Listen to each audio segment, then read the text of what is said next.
ஓம் சாந்தி.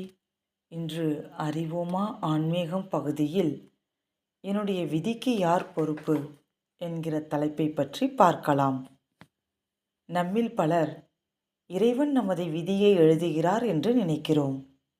நாம் சற்றே நிதானித்து நமக்குள்ளே சென்று இந்த நம்பிக்கையை ஆராய வேண்டும்.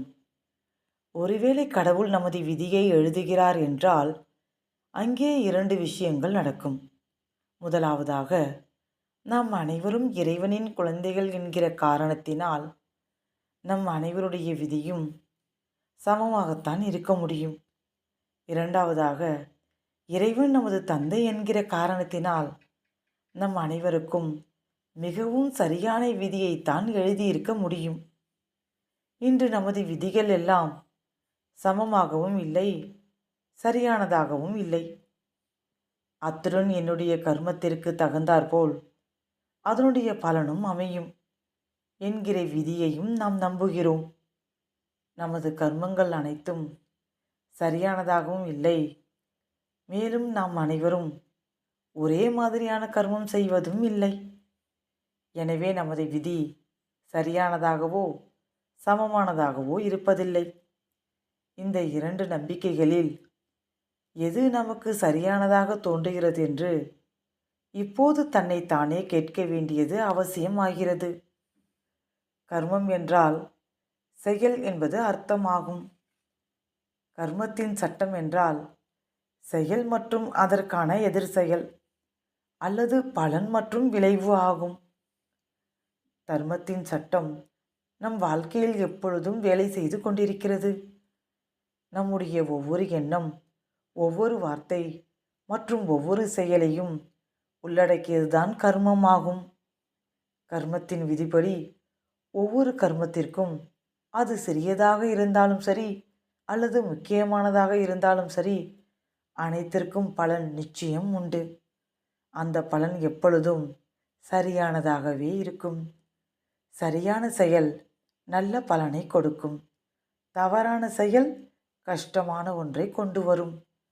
சில கர்மங்கள் உடனடியாக பலனை கொடுக்கும். வேறு சில கர்மங்கள் 1 மணி நேரத்திற்கு பிறகோ, ஓராண்டிற்கு பிறகோ, 20 ஆண்டுகளுக்கு பிறகோ, 50 ஆண்டுகளுக்கு பிறகோ அல்லது அடுத்த பிறவியிலோ பலனை கொடுக்கும்.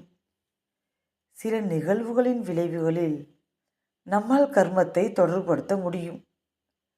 எப்படியோ கர்மத்தின் விளைவுகளை சூட்சும அளவுகளில் நாம் காணும்போது நம்மால் அந்த விளைவுகளை கர்மத்தோடு தொடர்புபடுத்த முடிவதில்லை. ஏனென்றால் அந்த கர்மம் பல ஆண்டுகளுக்கு முன்போ அல்லது முந்தின ஜென்மத்திலோ செய்யப்பட்டிருக்க வேண்டும். எனவே நாம் விளைவை அடையாளம் காணும் விஷயத்தில் கவலை கொள்ள வேண்டியதில்லை. நாம் கீழ்கண்டவற்றை நினைவில் வைத்திருந்தாலே போதுமானது. கர்மத்தின் சட்டம் எப்போதுமே மிகவும் சரியானது, மேலும் அனைவருக்கும் சமமானதாகும். நம்முடைய நிகழ்கால சூழ்நிலைகள் கடந்த கால கர்மத்தின் விளைவுகள் ஆகும். எனவே நமக்கு நடக்கும் ஒவ்வொன்றிற்கும் நாம் தான் பொறுப்பு ஆவோம். நம்முடைய நிகழ்கால கர்மம் எதிர்காலத்தை முடிவு செய்கிறது. எனவே நமது விதியை உருவாக்கும் சக்தி நம்மிடம்தான் இருக்கிறது.